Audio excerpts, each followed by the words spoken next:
தமிழ்நாட்டில் மதவாதம் எங்கு இருக்கிறது? வானதி ஸ்ரீனிவாசனுக்கு முதல்வர் மு.க.ஸ்டாலின் கேள்வி. தமிழ்நாட்டில் மதவாதம் நுழைய முடியாது என திட்டவட்டம்.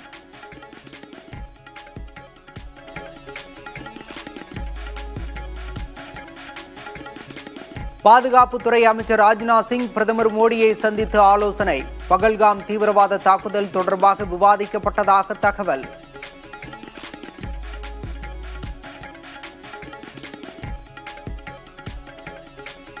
பாகிஸ்தானைச் சேர்ந்த 16 யூடியூப் சேனல்களுக்கு தடை விதித்தது மத்திய அரசு.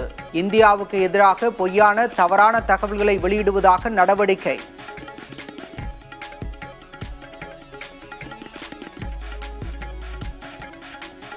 புதுச்சேரியை விட்டு வெளியேறாத பாகிஸ்தான் பெண் மீது வழக்கு பதிவு. விசா காலக்கெடு முடிந்தும் வெளியேறாததால் காவல்துறை நடவடிக்கை.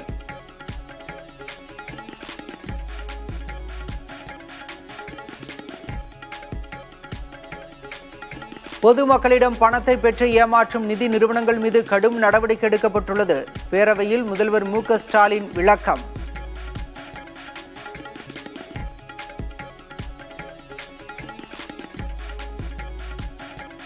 அரசு ஊழியர்கள் ஈட்டிய விடுப்பை சரண் செய்து பணப்பலன் பெறுவது அக்டோபர் 1ஆம் தேதி முதல் அமல்.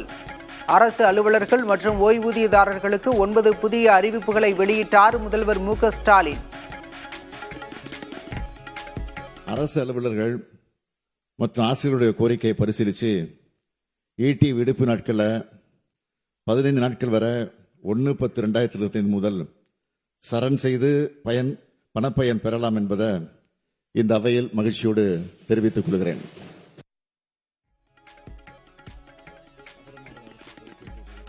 மூன்று வகை ஓய்வூதிய திட்டங்கள் குறித்து ஆராய அமைக்கப்பட்ட குழு செப்டம்பரில் அறிக்கை அளிக்கும். முதல்வர் மு.க.ஸ்டாலின் அறிவிப்பு. பழைய ஓய்வூதிய திட்டம், பங்களிப்பு ஓய்வூதிய திட்டம் மற்றும் ஒருங்கிணைந்த ஓய்வூதிய திட்டம் ஆகிய 3 ஓய்வூதிய திட்டங்கள் குறித்து விரிவாக ஆராய்ந்திட ஒரு குழு அமைத்து அந்த குழு தனது அறிக்கை மற்றும் பரிந்துரையை 9 மாதங்களுக்கு சமர்ப்பிக்க ஆணையிடப்பட்டுள்ளது.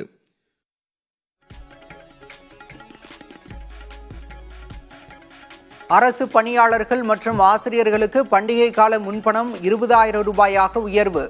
அகவிலைப்படி 2% உயர்த்தப்படுவதாகவும் முதல்வர் மு.க.ஸ்டாலின் அறிவிப்பு.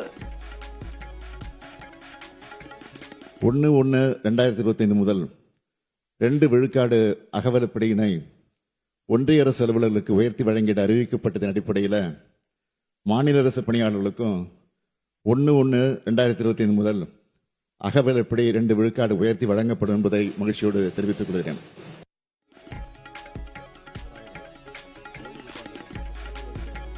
அரசு பெண் ஊழியர்களுக்கான மகப்பேறு விடுப்பின் போது தகுதிகாண் பருவத்தை கணக்கில் எடுக்கலாம். சட்டப்பேரவையில் முதல்வர் மு.க.ஸ்டாலின் அறிவிப்பு.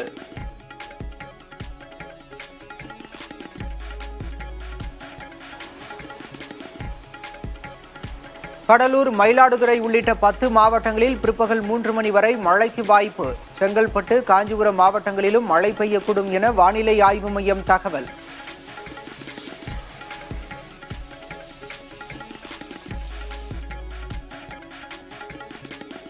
OTT தளங்களில் ஆபாச காட்சிகள் ஒளிபரப்புவதை தடை செய்ய கோரிய வழக்கு.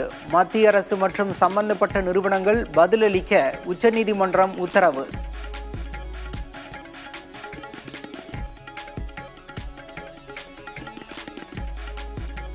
மை வி3 ஆர்ட்ஸ் நிறுவனத்தில் முதலீடு செய்து பணத்தை இழந்தவர்கள் உரிய ஆவணங்களுடன் புகார் அளிக்கலாம். கோவை மாநகர பொருளாதார குற்றப்பிரிவு காவல்துறை அறிவிப்பு.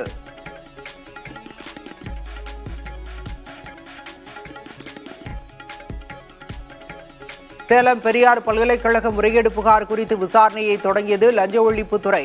பல்கலைக்கழக நூலகர், உடற்கல்வி இயக்குனர் நேரில் ஆஜர்.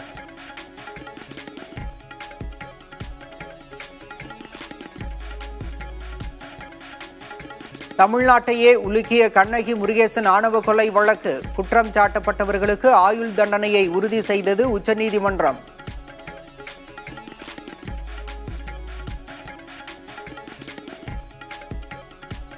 கும்பகோணத்தில் அமைய உள்ள கலைஞர் பல்கலைக்கழகத்திற்கு முதல்வரே வேந்தராக இருப்பார்.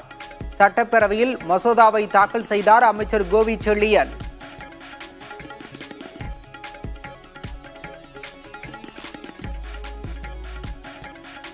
பணப்பட்டுவாடா புகார் தொடர்பான வழக்கில் திமுக எம்பி கதிர் ஆனந்த் ஆஜர். வழக்கை ஜூன் 5ஆம் தேதிக்கு ஒத்திவைத்தது வேலூர் நீதிமன்றம்.